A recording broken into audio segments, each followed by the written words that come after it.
Hola a todos, bienvenidos al canal. Mi nombre es Adrián y en el día de hoy estaremos viendo el segundo capítulo del curso de electrocardiografía básica. De esta forma, vamos adelante con el video. En esta ocasión estaremos hablando sobre los diferentes componentes del electrocardiograma normal. En este segundo capítulo iniciaremos hablando sobre el dispositivo con el que se realiza el electrocardiograma. Hablaremos sobre la estandarización del electrocardiograma, qué es la estandarización del electrocardiograma y cómo saber si un electrocardiograma está correctamente estandarizado. Hablaremos sobre las características del papel del electrocardiograma. Hablaremos además sobre los diferentes componentes del electrocardiograma normal. Y finalmente hablaremos sobre las ondas, complejos, segmentos e intervalos, cuáles son sus dimensiones normales y cómo medirlos. El electrocardiógrafo es el dispositivo que se utiliza para obtener registros de la secuencia de activación eléctrica del corazón, y este va a permitir la obtención de varias derivaciones de forma simultánea. Como pueden observar en la imagen, el electrocardiógrafo tiene una consola con botones que permite modificar determinados parámetros en la obtención del trazo electrocardiográfico. Cuando escuchen estandarización, quiero que piensen en la palabra calibración, ya que la estandarización no es más que la calibración de los parámetros a los cuales se imprimió o se va a imprimir el electrocardiograma. Los parámetros que se utilizan generalmente por convención son los siguientes: una velocidad de registro de 25 milímetros por segundo, una amplitud del registro de 1 centímetro por milivoltio o 10 milímetros por milivoltio y un filtro entre 25 y 50 Hz. Esta estandarización aparece generalmente reflejada en una esquina del trazo del electrocardiograma. En esta diapositiva podemos observar la estandarización de un electrocardiograma de 12 derivaciones. En la porción inferior, señalado en rojo, vemos la estandarización a la cual se realizó el trazo. Podemos observar que se realizó a una velocidad de 25 milímetros por segundo y con una amplitud en las derivaciones de miembros de 10 milímetros por milivoltio y en las derivaciones precordiales de 10 milímetros por milivoltio. 10 milímetros por milivoltio sería el equivalente a 1 centímetro por milivoltio. Llama la atención que en este caso nos diferencian la amplitud a la que se estandarizó el trazo en las derivaciones de miembros y en las derivaciones precordiales. Esto se debe a que muchos electrocardiógrafos están diseñados para modificar la estandarización de forma automática, sobre todo en las derivaciones precordiales. Cuando el electrocardiógrafo detecta que una onda del electrocardiograma sobrepasa el tamaño del papel, o sea que se va a imprimir fuera del papel, el electrocardiógrafo modifica de forma automática la estandarización del electrocardiograma y pasaría de ser de 10 milímetros por milivoltio a 5 milímetros por milivoltio, o lo que es lo mismo, 0.5 centímetros por milivoltio. De esta forma, si por ejemplo se fuese a imprimir una onda R muy alta fuera del electrocardiograma, al modificar de forma automática la estandarización, las ondas adquieren un tamaño equivalente a la mitad de la estandarización habitual, o sea, la mitad de 10 milímetros por milivoltio. De esta forma se evita que se impriman ondas fuera del electrocardiograma.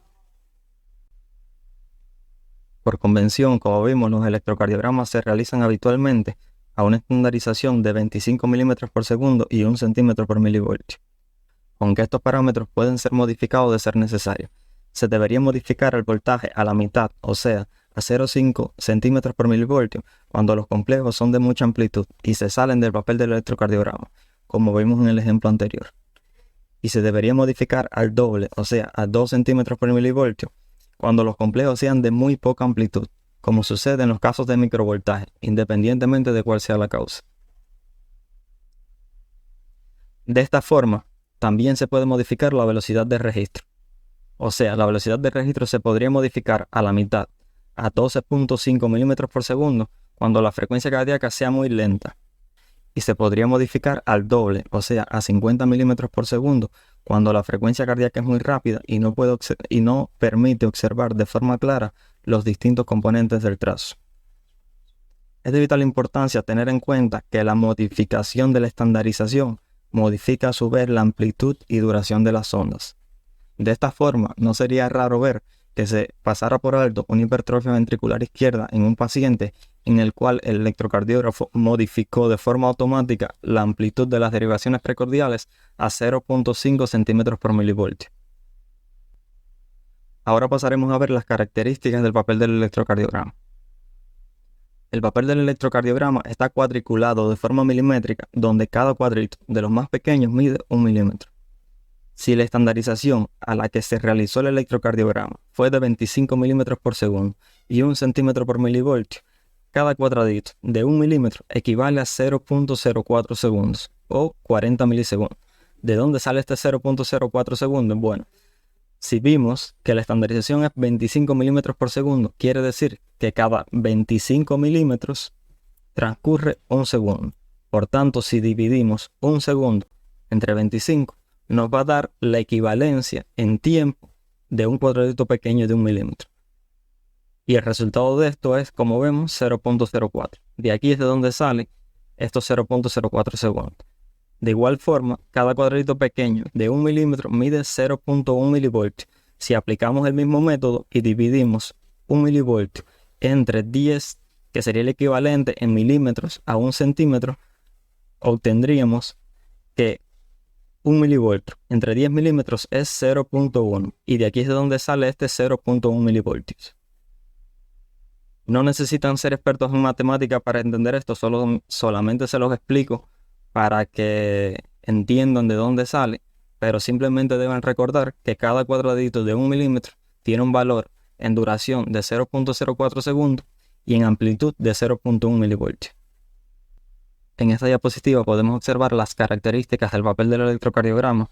Observamos que cada cuadradito de los pequeños de 1 milímetro equivale a 0.04 segundos, como vimos, en duración, y en amplitud o voltaje equivale a 0.1 milivoltios. Podemos observar que además de estos cuadraditos pequeños hay otros cuadrados más grandes, que están compuestos por 5 cuadraditos chiquitos. Si cada cuadradito pequeño mide 0.04 segundos y estos cuadrados más grandes están compuestos por 5 cuadraditos pequeños, si multiplicamos 0.04 por 5 nos da 0.20. Por tanto, cada cuadradito de los grandes de 5 cuadraditos pequeños mediría 0.20 segundos. Ahora pasaremos a ver algunos conceptos de importancia para saber identificar cada uno de los componentes del electrocardiograma. Una onda es cualquier deflexión positiva o negativa, como por ejemplo la onda P. Un intervalo es la asociación de un segmento y una onda o de varias ondas, como por ejemplo el intervalo QT. Un segmento es el espacio comprendido entre dos ondas, como por ejemplo el segmento ST. Y un complejo es la asociación de varias ondas, como por ejemplo el complejo QRS, donde se asocian 3 ondas, la onda Q, la onda R y la onda S. En esta diapositiva podemos observar los diferentes componentes del electrocardiograma normal. La onda P, el complejo QRS y la onda T son las ondas de mayor relevancia en el electrocardiograma.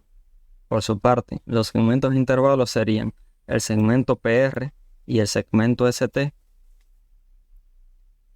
y el segmento TP, y los intervalos, el intervalo PR, el intervalo QT. En ocasiones, después de la onda T, aparece una pequeña deflexión positiva, conocida como onda U, que se observa generalmente mejor en las derivaciones precordiales. Ahora pasaremos a hablar de cada uno de los componentes del electrocardiograma de forma separada. La primera deflexión positiva que precede al complejo QRS en condiciones normales se denomina onda P.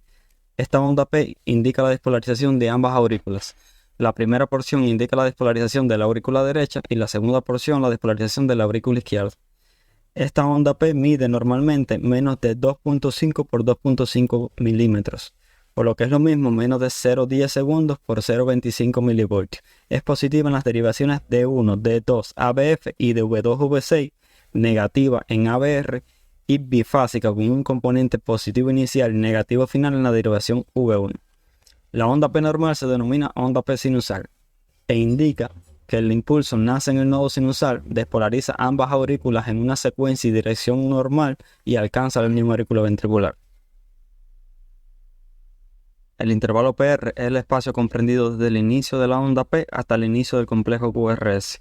Representa el tiempo de conducción auricular, retardo fisiológico en la unión aurículo-ventricular y la conducción en el His-Purkinje. Por su parte, el segmento PR es el periodo de tiempo comprendido desde el final de la onda P hasta el inicio del complejo QRS. Noten como el intervalo PR incluye la onda P y el segmento PR no lo incluye. En esta diapositiva pueden observar la representación en el electrocardiograma del intervalo PR. Este se mide desde el inicio de la onda P hasta el inicio del complejo QRS. Mide en condiciones normales entre 0,2 y 0,20 segundos, por lo que es lo mismo entre 120 y 200 milisegundos. La duración del intervalo PR va a variar con la frecuencia cardíaca. De esta forma se va a cortar cuando la frecuencia cardíaca aumenta y se va a alargar cuando la frecuencia cardíaca disminuye. El complejo QRS indica la despolarización normal de ambos ventrículos. Está compuesto por tres componentes: la onda Q, que es la primera desviación negativa en el complejo QRS no precedido de una onda R, la onda R, que es la primera desviación positiva en el complejo QRS, y la onda S, que es la primera desviación negativa que se extiende por debajo de la línea isoeléctrica en el complejo QRS después de una onda R. En esta diapositiva podemos observar la representación en el electrocardiograma del complejo QRS. Este complejo QRS mide normalmente menos de 0,10 segundos o 100 milisegundos. Un aspecto muy importante al analizar el complejo QRS es analizar la onda Q. La onda Q normal debe durar menos de 0,04 segundos o 40 milisegundos y ser menos del 25% de la onda R. Si no cumple estas características, probablemente se trate de una onda Q patológica. La morfología del complejo QRS depende de la derivación analizada. Si el QRS no tiene ninguna deflexión positiva, se llama QS, como podemos observar en esta imagen. Una escotadura en la onda R es una desviación negativa que no se extiende por debajo de la línea isoeléctrica.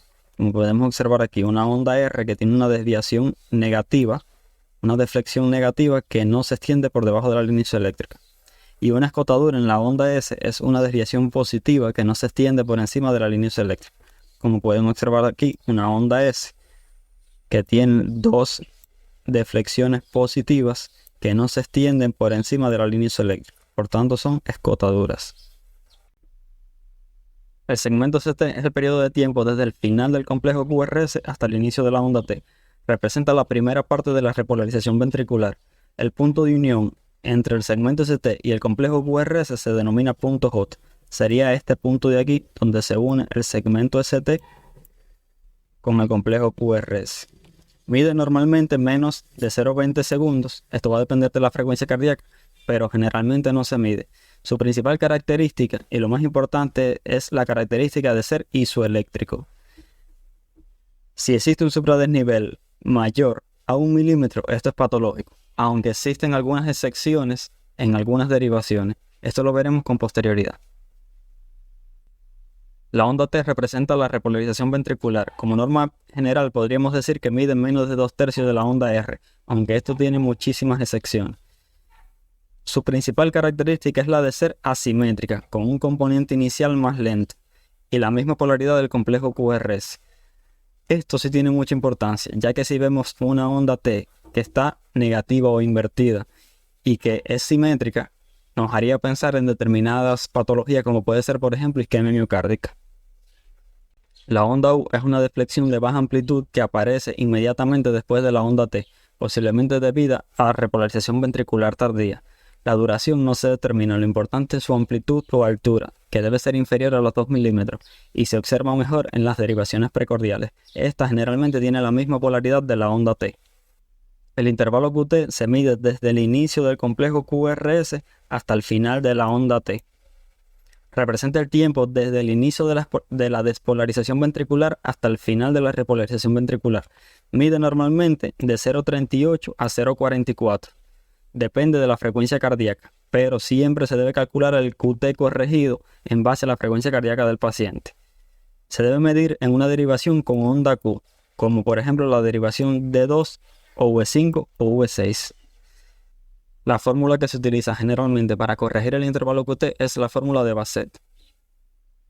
Y hasta aquí el video de hoy. En el próximo capítulo estaremos hablando sobre los pasos para la interpretación del electrocardiograma, cómo elaborar un informe, cómo determinar la frecuencia cardíaca, el ritmo y el eje eléctrico del complejo QRS y cómo calcular el intervalo QT corregido.